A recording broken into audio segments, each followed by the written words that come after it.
Welcome back to New to Medical Device Sales. I am your host, Jacob McLaughlin, and today we are bringing back a special guest who I got a lot of DMs, a lot of messages saying how much help that podcast we did with Jason was. And so I wanted to be like, let's do it again. And this is something we actually want to do on an ongoing basis because Jason has just so much experience in the industry, has been able to help so many people and also actual medical device companies. And so we wanted to come in and he's gotten some messages and wanted to be very specific. So, without any further ado, Jason Elmore, welcome back to the show.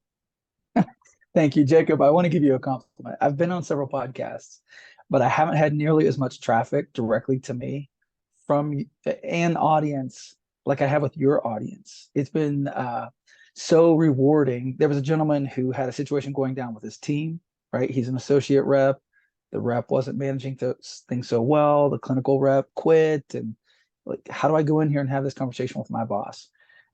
So those types of opportunities to help people, like I've never had anything quite like this. So kudos to you. You've built quite an audience. You've built this thing where they feel like they can reach out to you. Yeah.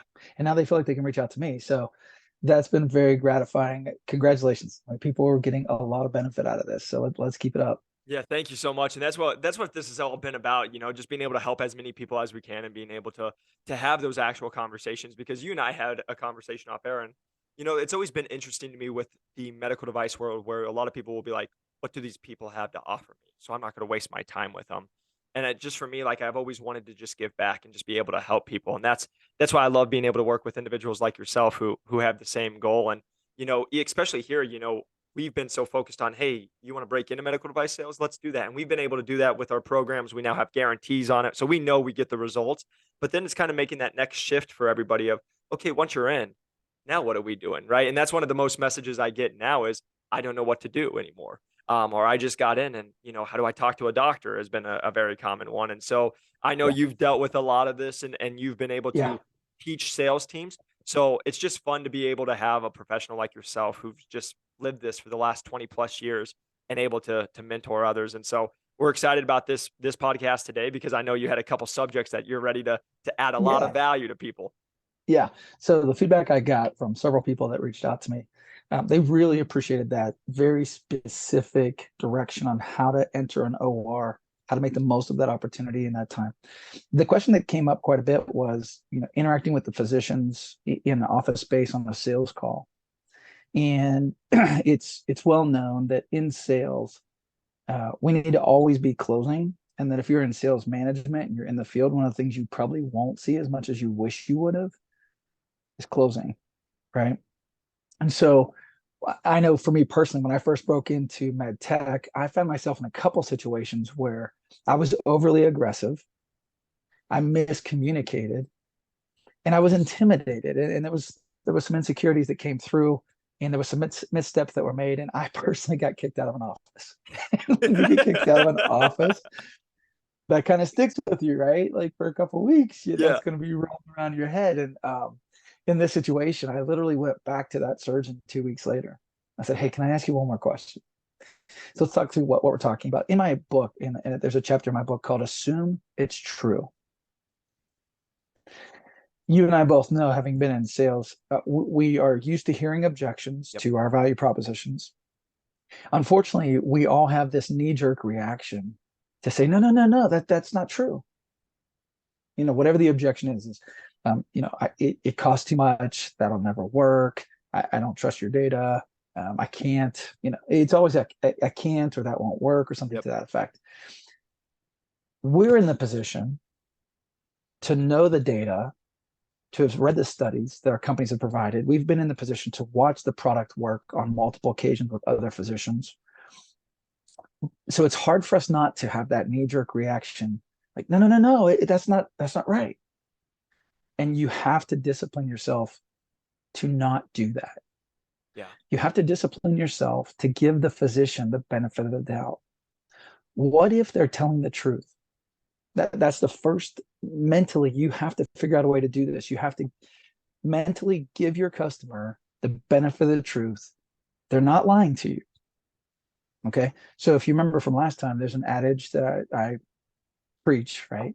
Physicians do the best they can with the best they have based on the best available information at the time they made the decision to use whatever they're using. Yep. Okay. And tools dictate the rules. So whatever they're using now, the status quo, and you're coming in here with something new to change the status quo, well, they don't understand your tool.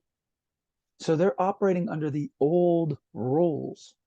And so when they say, so for instance, last week I was training a team in Boston, and they're using a um, unlisted code to get surgeons paid, 2899. And it's an unlisted code, and payment for that tends to be bad.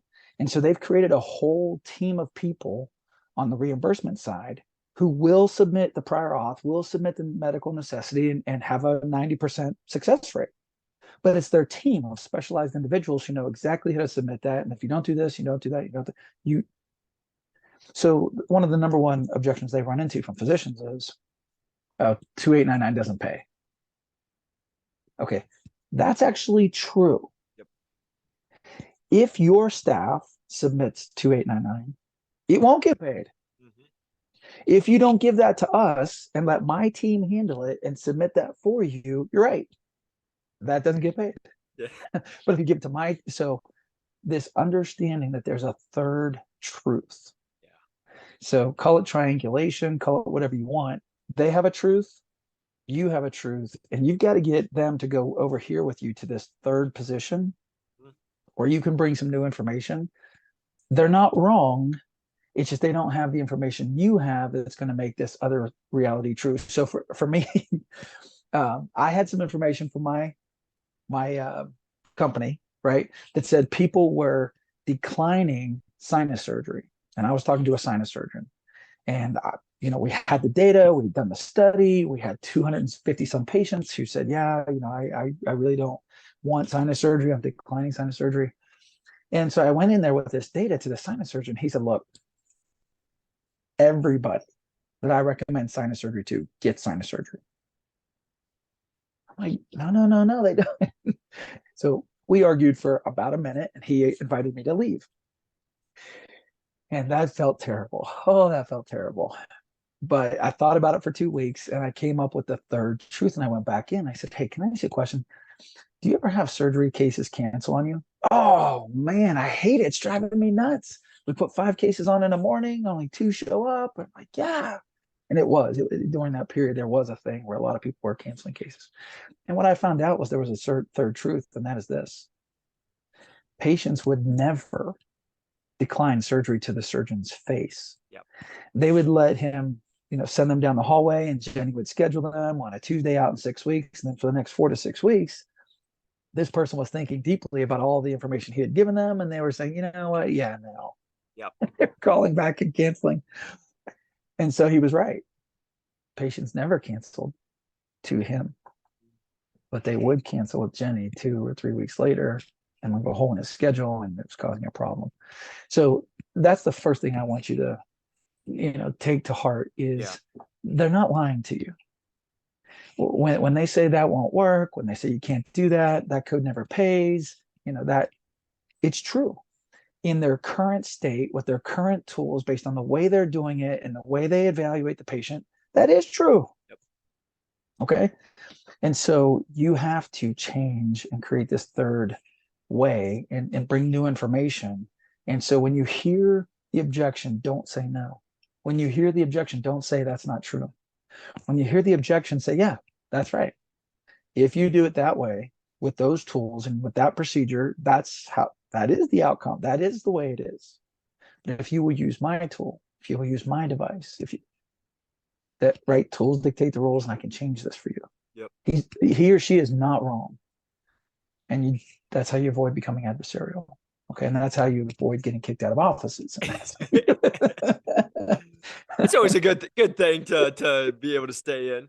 Yes. So if you're new to med tech and you're calling on surgeons and they are your superior in every way, they get more letters behind their name, they make more money, they're more tenured, they more education. Like, okay, I get it. It's intimidating.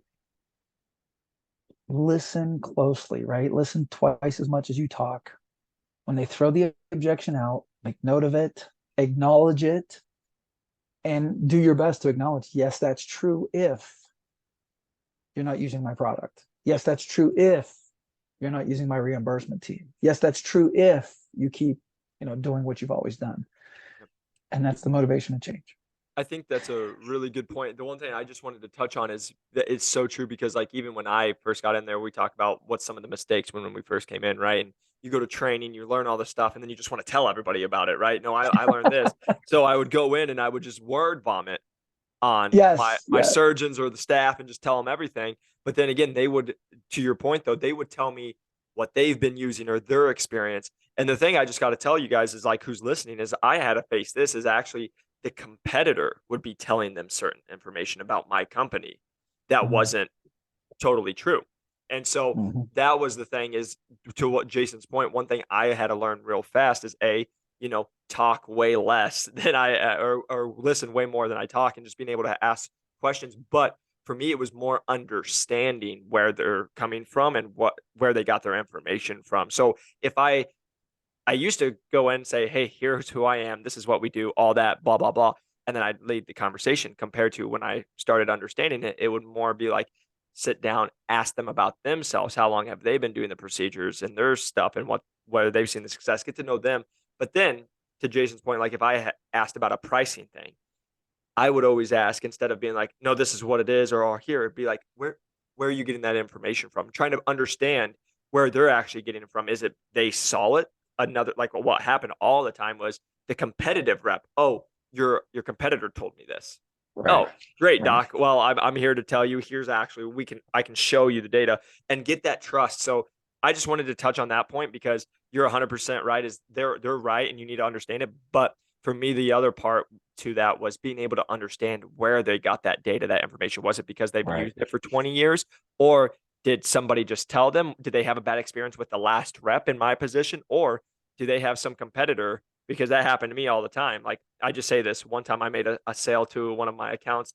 It's actually just down the street from me. I made a sale for about $45,000. They just bought a bunch of new scopes and equipment from us. And the very next day, I'm not even kidding, they got the scopes, they were using them the very next day, my second top surgeon comes into me and she's like, "I heard you guys are getting kicked out of the hospital." And I was like, yeah, let me explain that to me. And she's like, "I just had a case because our competitor had another thing that they could use with them."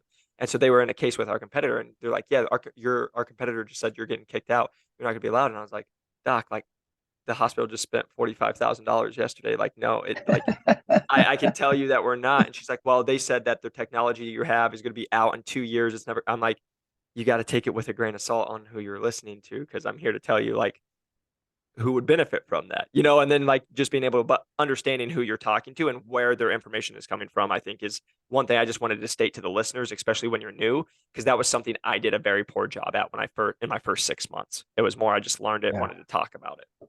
Yeah. There is a cage stage. Sorry, we have this term, thunder puppy. Like you Yeah. got all this information, you're coming off training, you're going out to the field, like, yes, we're marching through walls, and we call it the cage stage. Like there's a couple weeks there where we should just put you in a cage and let that kind of wear off a little bit before we put you out in public. It's so true. All right. So the second thing was always be closing. And people say closing, and there are different methods, and people have had different training when it comes to closing. I can just give you a quick tip. You're trying to drive a commercial conversation to a destination, and the destination you want to get to is a statement, and we'll call it an if-then statement. So if I could, then would you? That's a trial close, right? And that's the other thing we don't hear enough. We don't hear enough closing, and we don't hear enough trial closing Yep. to make sure we've addressed all the concerns, that we're on target. We haven't left anything out. So you're saying if I can get the price down 10%, then you'd buy 100 of these? Well, I didn't say, right, because we're not Okay. done yet, right? Yep. So you're saying if I had 5-year data in a randomized controlled trial that was published in a peer-reviewed journal, that would solve the problem. That's the issue. Well, actually, so we don't hear enough trial closing. We don't hear enough if then statements. So you've presented some information, you're having good dialogue. So if I hear you correctly, if we can do XYZ, you will present, right? You will share this with your patients. Um, so simple, right? But for a lot of reps, it just nobody's ever made it that clear. You But need to get to an if-then statement. I just want to say it's simple, but it's super powerful because I was just telling you Correct. off air that I'm actually working on a very large deal right now. And I actually use that exact tactic because again, when you're trying to go through and you're working with especially like larger organizations, there's a lot of different people that have decisions, a lot of people, a lot of hoops you got to jump to. And there's a lot of objective questions. Like, for example, there was one time I had to say, like, we've answered this 4 times. So please let me know where the objection's really coming from because it's not these, because I've already told you 4 times. I've answered all these questions. Where is it going? Right. So when it came to the actual final part, that was exactly what I did. If we did A, B, and C, which you've asked for, we've completed all this, then are we good? And that's when the real objective actually came out of, hey, where it is, be able to handle that right away, then we could actually start moving forward. So even though it's super, super simple, I wanted to say how powerful that is. Being in the field over the last 20 years, observing sales reps, um, to your point, it's super simple. The best reps I've seen have a pen, right, and a blank piece of paper in their hand. And what they do is they write down the objections they hear. You say it can't be that simple. I'm like, yeah, it really is. Because so many people keep talking past the objection. So the objection comes out, you should stop the conversation, write it down, and then later you come back and say, so if I heard you correctly, you said this was the problem. I've addressed it with this. Does that satisfy your concerns? Does that address your concerns? Can we move on? And then to your point, like if you've documented it and you're like, wait, we covered that back here, because you're taking notes. And I see a lot of times our customers genuinely respond well when we're taking notes. Like, oh, he's listening. Yep. He's taking notes. He's document like this is good. He's listening because sometimes we talk too much. Yep. We Yep. talk too much. So that gets me to another thing, and that is tension and silence. So if I heard you correctly, you said you've got to see 5-year data. So if I show you 5-year data, that's what we need to move forward.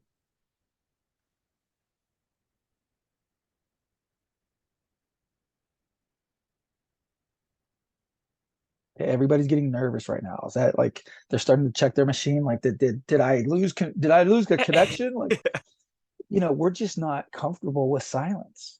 We're not comfortable with the tension. It's not silence, it's tension that it generates. And what you need to appreciate as a salesperson is when you say the right thing, you should shut up. And many times our customers, especially surgeon customers, are truly digesting what you said. They're truly thinking it through. This isn't a tactic, nothing's wrong. They're just contemplating the ramifications of moving forward. And when you just shut up and you're good with silence, it's actually a really good technique. It's just so many of us aren't comfortable with silence. And so we blow the close. And I to be honest with you, I've had some very, very frustrating situations with junior reps in particular, where the two of us are in a meeting, right? They're with me, I'm the lead rep, and we put something out there on the table and we go for the close and we're sitting waiting, right? There's silence. And it's that game where whoever talks first loses. And this person threw out like a concession. It was like, oh, no, no, no, We no, were no, there. no, no. We were there. They were about to say yes. And you threw like, no. So just as we're talking about closing, right? You're trying to get to an if-then statement, and you have to be comfortable with somebody really contemplating what you just said, really contemplating your offer. And silence is okay. Yes. It's okay. Third thing and last thing that we'll talk about today is tools. We've said this earlier, the tools dictate the rules for the physicians, right? Whatever their surgical devices are, whatever the procedures are, whatever their diagnostic tools are, that's limiting. Okay. And for us as salespeople, our sales tools are limiting. Now we're in a highly regulated space called med tech. We are not allowed to make our own materials. We don't do our own research. Like we're not supposed to be running around with PowerPoints or handouts that aren't approved. They're supposed to be approved by legal. Every claim we make is regulated, right? And there's False Claims Act. So you have to be super careful. So if you're with a good company, your strategic marketing team is constantly digging for insights, and they're giving you insights, and they're giving you things that are provocative facts based on legitimate studies or legitimate science, legitimate data that make you an enjoyable presenter, right? You keep teaching me things, and I like you because every time I'm with you, you bring value. You're always bringing me that next thing, and you're helping me do more and better. I really like having you here. You're not here just for a visit. You're always teaching me. Well, that's supposed to come from our strategic marketing team. They're supposed to be doing force of customer research. They're supposed to be doing clinical research and all that kind of stuff. And then you have commercial marketers who are supposed to package that up into nice brochures or nice PowerPoint decks, something on your iPad, nice animations, right? The tools truly dictate the rules. You're supposed to be teaching as a sales rep, but if what you're being handed from your marketing team just sucks, it's going to be tough. It's going to be tough. If the data behind your device just isn't very good, it's going to be tough.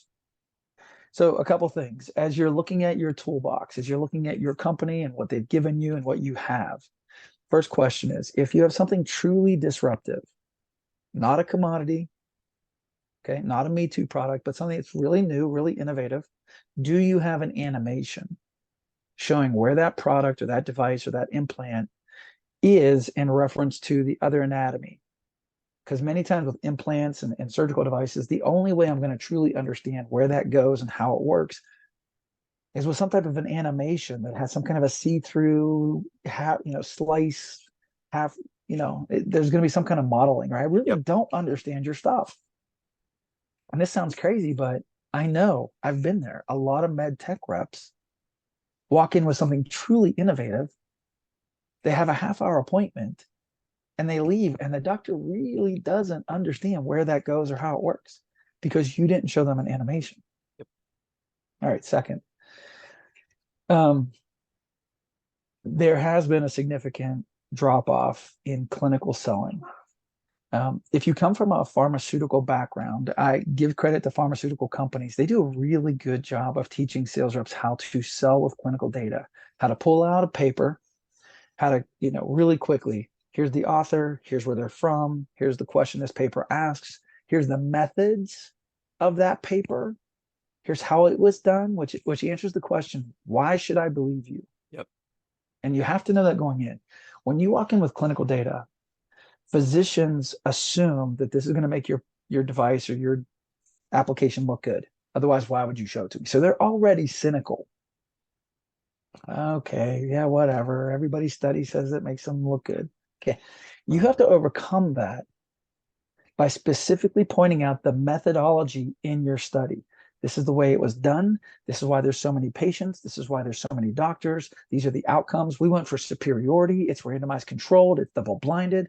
That's why you should believe me, because it was done the way you would do it if this was your product.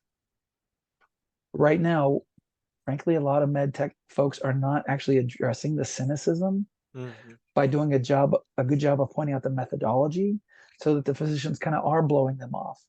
And so reps are coming back to leadership saying, nobody wants to see clinical data.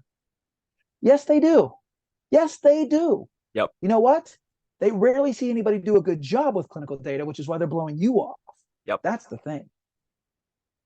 So I do have some training around clinical data, how to do it best, how to do it right. And one of the key things is you have to be able to take your flaws and turn them into features. So almost every paper demonstrates a certain subgroup who did not get a good result with that technology. Okay. So we've learned from that. And that's why your training is going to be different. And here's what we came, and that's why we understood and we had to change the inclusion criteria. That's why this isn't indicated for osteoporotic patients, or this isn't included for diabetic patients. Like we've learned from that. Yep. Okay. That's how you take a flaw in a paper and turn it into a feature. and you have to do that. So long story short, take a hard look at your tools. Are your presentations good? Do you have animations? Do you have solid clinical data? Are you being trained well to use those things and be effective because they work?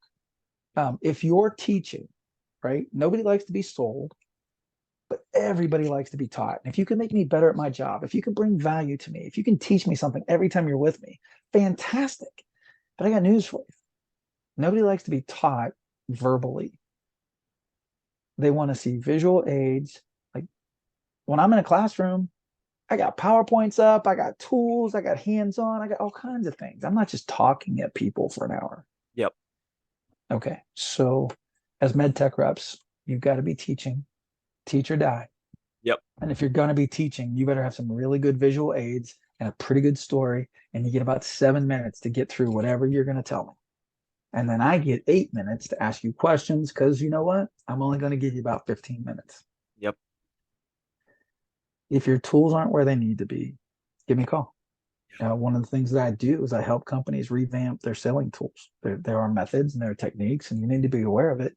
And if you feel like doctors are blowing you off with clinical data, that's actually a sign you're not doing it very well because they really do like clinical data. They really do. That's that's such a good point, and I just want to touch on that. You know why your surgeons and doctors love clinical data because that's what they live off of. That's what they're reading. That's what they're getting all their evidence from. Right? Why should they do anything? And so, to Jason's point, you guys like this. That is their language, right? And what Jason's saying is just a lot of times we're not interpreting that language in the correct way to get them to think about it. And I can just say this. That's been a big transition for me going from med device to the med tech world. Of to that point is we have disruptive technology. We know it's amazing, but to Mhm. Jason's point, I want everyone to know I'll go and I'll talk to a surgeon and I'll explain it within a quick, about a minute pitch of just like, hey, this is what we are offering. And they'll kind of look at me like a deer in the headlines. And I'm like, hey, I just wanted to give you a quick overview so I could maybe hopefully it makes a little sense. Now let me show you. And then I go into we Mhm. have an animation video, thankfully, that goes Mhm. into it. It's a minute long and it shows everything that I just explained, but it does a way better job. And again, I don't want to say it dumbs it down, but it does dumb it down to the point of when you have really groundbreaking technology and you're trying to put it and there's so much information, I can't put it all in a 5 minute pitch. I can't say it. And also everybody thinks different. But if I can show you, like Jason said, that animation that's like A, B, C, this is what it is, and it makes sense, because then I just sit back, I stop, and when we stop the video, I always let them speak first. Because Mhm. while they're watching and they're listening, they're gonna think something. So it does this. So am I right that I would go? And then you're able to continue that conversation. So again, Jason, I always get so excited for these because again, I know the value that's just getting brought is huge, and also just knowing that someone with your expertise, who again, guys, somebody who's working, who's been in med device and in this industry for over 20 plus years, but also is actually doing the trainings for these med tech companies, actually teaching them and doing that. He is the true professional. So to have somebody like this to come in and learn from, just again, Jason, thank you so much for your time because I know you are extremely busy and we really do appreciate it. Keep up the good work, right? Yeah, like we said at the beginning, I can't believe how many people reached out. So there's definitely a need. Yeah, And if we can help people be successful, that's awesome. I Good love job. that. Yeah, thank you. Can I just ask you real quick, where can these guys find you at? Elite Execution Sales, or sorry, exsalesconsulting.com is the new website. So exsalesconsulting.com. And we'll put that, just so you guys know, we'll put that down in the description. We'll put all your links like we did last time. So if you guys have questions, just check down in the links in the description point, and you'll see all of it. And then if they want to find you on LinkedIn, just your name. Yeah. Yeah. LinkedIn. So there's daily posts with some really helpful stuff. And then there's some free resources on the website. I love it. I love it. And they're extremely helpful, you guys. Again, like Jason has poured in over the last 20 years to continue to not only be an expert, but that's why I love working with him and being able to talk with him, is he actually really does care about giving back and helping others and making sure you guys are set up for success. Because again, just like me, I was a very extremely hungry person. But like he said, when I got out of training, I'm that puppy. I'm that puppy that's ready to run through a wall. And I needed a little more training. I needed a little more help. And that's what's so awesome to find someone like Jason, and what he's doing is he's actually making that happen for you guys and helping you guide you through that way. So it doesn't have to be as painful, especially when you guys are hungry. You guys can just get the roadmap. So again, Jason, thank you so much for your time. Really appreciate it. And I can't wait to have you on the next one. All right. Blessings. Take care. Yeah, thank you. And if you guys are listening, press that like and subscribe button. A 5-star review does help us grow this channel. And again, you guys, I want to just touch on the course. I've had a lot of people reaching out. So our average person is now breaking in 9.8 weeks at $91,000. We've been having a lot of success. We've had people break in the last 4 weeks, 3 weeks, and 2.5 weeks, which has just been great. Again, we are so very confident in this program. We now offer a 6-month guarantee or your money back. So knowing that you will break in, or worst case scenario, you get all your money back. So showing that there is literally nothing to lose. But the one thing I will say is, as you guys have heard on this podcast before, we only allow 5 people into the course every month because we are only working with committed people. And I can sit here and tell you guys, as we've progressed in this program, I am very choosy on who I let. I actually turn away more people than I allow in because, again, this isn't a program that you're just going to come in, pay money, do nothing, and think you're going to get a job. We are here to help you guys, coach you guys, and get you prepared. And we know the results we are getting. We know that we're getting a 30x return in the first 3 months. But we also, again, in there, we're offering downloadable PDFs, a work course that you can go at your own pace. We do mock interviews. We do mock role plays. We are doing one-on-one coaching. We just offer so many resources because, again, we're trying to get you guys the best results as quick as possible. So again, if you guys are interested, please feel free to reach out to new to medical device sales on any platform or Jacob McLaughlin on LinkedIn. Would love to hear from you guys. But again, always appreciate your support, and we'll see you on the next one. Peace.